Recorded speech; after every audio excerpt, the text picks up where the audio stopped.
মৌলবীর দোকান নামটা নিশ্চয়ই অনেকবার শুনেছেন, তবে আপনি জানেন এই এলাকার নাম মৌলবীর দোকান কেন হলো? যদি এই প্রশ্নটা আপনার মনেও এসে থাকে, তাহলে আজকের ভিডিওটি আপনার জন্য। ব্রিটিশ শাসন আমলে কিংবা তার কিছু পরে এই এলাকায় একজন সম্মানিত আলেম, যাকে সবাই মৌলভী নামে চিনতেন, তিনি প্রথম একটি দোকান বা ব্যবসা প্রতিষ্ঠান চালু করেন। সেই সময় আশপাশে তেমন কোনো বাজার গড়ে ওঠেনি। ধীরে ধীরে মানুষ ওই দোকানকে কেন্দ্র করে জড়ো হতে থাকে। পরে আরও দোকান, ব্যবসা প্রতিষ্ঠান ও মানুষের আনাগোনা বাড়তে থাকে। আর এভাবেই একসময় সেই একক দোকানের পরিচয় ছড়িয়ে পড়ে পুরো এলাকা জুড়ে।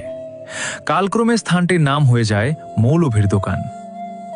বর্তমানে মৌলভীর দোকান চট্টগ্রামের সাতকানিয়া উপজেলার একটি গুরুত্বপূর্ণ কেন্দ্র।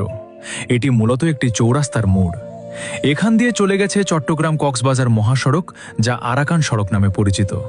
এছাড়া মৌলভীর দোকান মরফলা দূরদূরি আঞ্চলিক সড়ক এখান থেকে সংযুক্ত হয়েছে।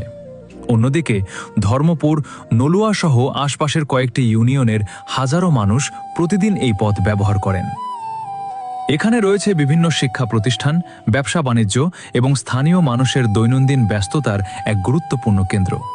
তাই শুধু একটি নাম নয়, মৌলভীর দোকান আজ এই অঞ্চলের ইতিহাস, যোগাযোগ ও পরিচয়ের একটি অংশ। আপনি যদি এই এলাকায় নিয়মিত যাতায়াত করেন কিংবা এখানকার বাসিন্দা হয়ে থাকেন, তাহলে কমেন্টে আপনার অভিজ্ঞতা জানাতে ভুলবেন না। আর ভিডিওটি ভালো লাগলে শেয়ার করে অন্যদেরও এই ইতিহাস জানার সুযোগ করে দিন।